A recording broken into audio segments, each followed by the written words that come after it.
Hello champion, कैसे हैं आप सब। सबसे पहले बधाई हो उन 1248 बच्चों को जो लगभग 10,000 बच्चों में सिलेक्शन लेके आए हैं ऑडिटर के एग्जाम में, बीपीएससी ऑडिटर। और हमने आपको बोला था, आप में से बहुत सारे बच्चे जो हमारे साथ जुड़े थे उनमें से हमने लगभग सबको ये बात कहा था कि आप एईडीओ के साथ जुड़े हो, आपको ऑडिटर के लिए कोर्स लेने की जरूरत नहीं है। जो हम पढ़ाएंगे वहां से सवाल आएगा। नोट्स भी पूरा काम किया, क्लास भी काम किया और रिजल्ट आपके सामने है। बहुत सारे बच्चे क्वालिफाई हो गए हैं, अब उनको मेंस की तैयारी करनी है। ठीक है, अब सवाल ये उठता है कि मेंस के लिए आपको कितना समय मिलेगा। ऑडिटर की बात करते हैं तो मेंस के लिए आपको अगला 60 टू 70 डेज का समय मिलने वाला है। यानी आपका मेंस या तो अक्टूबर या नवंबर की शुरुआत में होगा। बस यही है, अक्टूबर या नवंबर की शुरुआत में मेंस होने वाला है। यानी आपको समय बहुत कम मिलेगा। रिजल्ट आज आया है। अच्छा, एग्जाम कब हुआ था? तो इसका एग्जाम हुआ था 5 जुलाई को। रिजल्ट 22 अगस्त को आ गया, है ना। उसी हिसाब से आप सोचिए कि इसकी तैयारी आपको अब स्टार्ट कर देनी है। रिजल्ट तो आ गया जिनका आना था।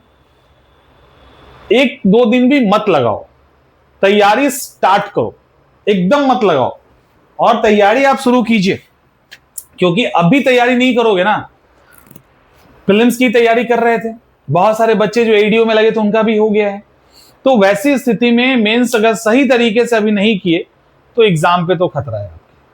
और दिक्कत यह है कि इनमें से बहुत सारे बच्चे होंगे जिनको बीपीएससी भी देना होगा, है ना। उसमें हम लोग बाद में बात करेंगे, अभी ऑडिटर के मेंस की बात करते हैं। तो आपके ऑडिटर के मेंस के अगर हम पेपर की बात करें तो पहला तो हिंदी है जो 100 नंबर का होगा। जीएस पेपर 1 ये 300 नंबर का है। जीएस पेपर 2 ये भी 300 नंबर का है और एक ऑप्शनल, ठीक है, ये भी 300 नंबर का है। तो टोटल अभी आप 900 नंबर का मेंस देने वाले हैं। सीट कितना है? सीट है 102। तो आप इस हिसाब से समझ सकते हैं कि इंटरव्यू के लिए कॉल कितना आना है। यानी यहां से रियल कंपटीशन स्टार्ट हुआ। आपने भीड़ को तो छाट दिया, रियल कंपटीशन स्टार्ट हुआ। अब यहां बहुत अच्छे से समझ लो, जिसको ऑडिटर मेंस निकालना है। प्रीलिम्स के दौरान हमने आपको बताया था ना, जो हमने आपको बताया कि तुम चुपचाप पढ़ लो, उसको बार बार रिवाइज करो, और भी जो तरीके बताए थे आपका रिजल्ट उसमें हो गया।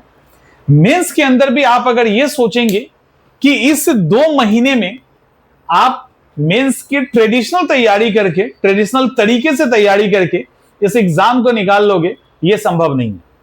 और आपको भी ये लगना चाहिए कि ये संभव नहीं है। अब दिमाग में आएगा कि क्या मेंस का ये रिजल्ट नहीं निकल सकता है? अभी से अगर हम तैयारी करने जाएं 100% निकलेगा, कोई डाउट ही नहीं है, कोई द्वंद नहीं है, एकदम मत रखो।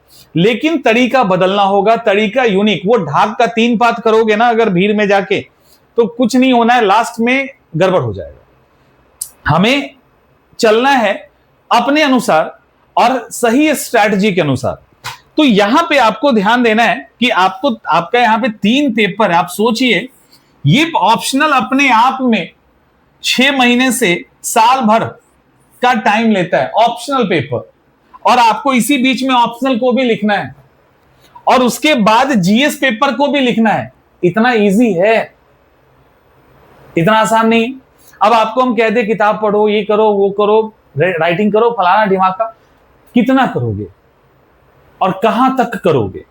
2 बात है ना, ये नहीं होगा।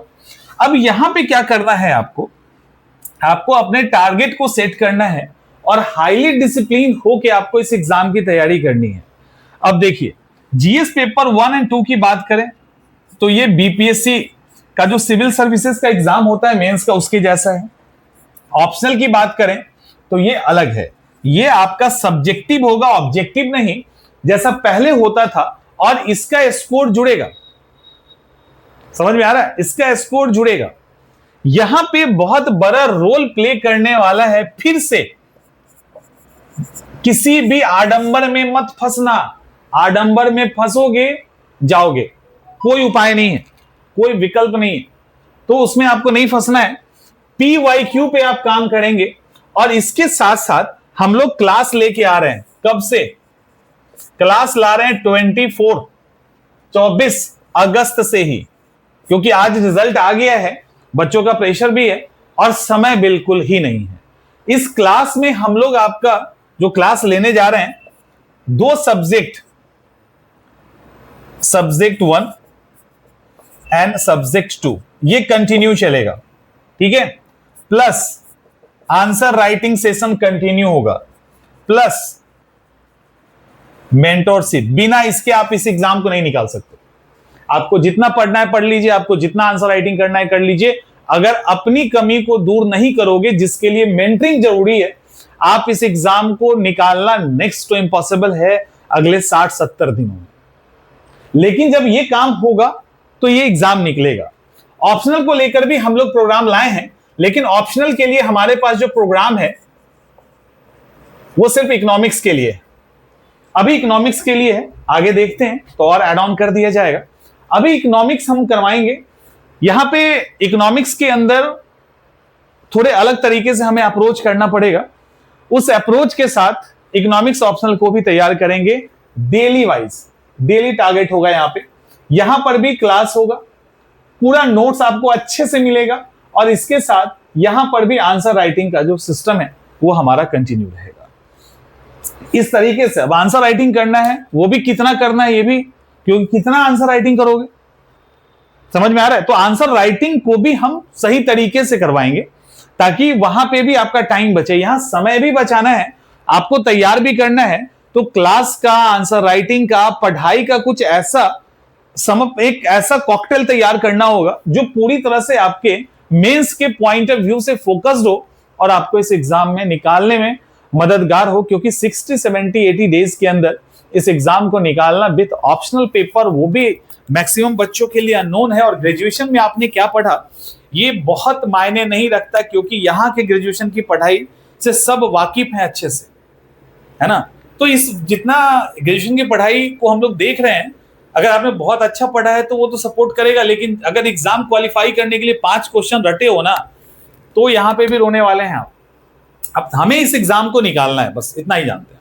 इतना अच्छा मौका है, क्योंकि नए साल में जब आप 2027 में इन करोगे ना, 2027 में जब आप इन करेंगे तो स्टार्टिंग में ही आपकी नौकरी लग जाएगी। तो ये छोटी मोटी बात नहीं है। तो अगर, और समय हमें कहां डालना है? समय हमें वहां डालना है जहां से आउटपुट हमें बहुत अच्छा मिले। अगर यहां हम मेंस पे अच्छा काम कर देते हैं और बेहतरीन तरीके से मेहनत को सही डायरेक्शन में दे देते हैं, तो ये रिजल्ट में कन्वर्ट हो जाएगा। और रिजल्ट में कन्वर्ट होने का मतलब है, अगर आपका एग्जाम अक्टूबर-नवंबर में हो जाता है तो इंटरव्यू भी जल्दी हो जाएगी और 2-3 महीने के अंदर इन करते ही आप सिलेक्शन ले लोगे। तो स्टार्टिंग में ही 2027 के आप सिलेक्शन ले लेंगे तो आपका कॉन्फिडेंस लेवल भी बूस्ट होगा और जो परेशानी चल रही वो अचानक से एक झटके में दूर हो जाएगा। तो इसीलिए यहाँ पे आप टाइम दीजिए। तो जिनका रिजल्ट निकल गया है उनको फिर से बधाई हो, और कोई भी गलती मत करना। आप लोग के लिए डेली आंसर राइटिंग सेशन भी हम लोग लाने वाले हैं और इकोनॉमिक्स के लिए भी डेली आंसर राइटिंग सेशन लेके आएंगे। वो भी स्टार्ट 24 से ही हो जाएगा, सारा कुछ स्टार्ट हो जाएगा और सब कुछ आपको ऐप पे ही मिलेगा, कहीं और नहीं मिलेगा। तो वहां पे चले जाइए। किसी को कोई दिक्कत है तो बताइएगा। और अच्छा लगा कि जो हमने आपको कंटेंट दिया था, जो हमने आपको गाइड किया था, वहां से ये एग्जाम काफी टफ था। एग्जाम आसान नहीं था। ये इतने कम सीट में रिजल्ट निकालना इजी नहीं होता। नंबर ऑफ सीट ज्यादा होता है तो फिर रिजल्ट निकालना थोड़ा इसके कंपेयर में आसान होता है। इसका प्रेशर ही अलग होता है। तो उसमें आपने रिजल्ट निकाला है तो ये आसान नहीं था। अब मेंस को नहीं छोड़ना है, वहां पे भी हम उतना ही आपको कोऑपरेट करेंगे। बस साथ चलिएगा, रिजल्ट आपका होगा। ठीक है, मिलते हैं नेक्स्ट।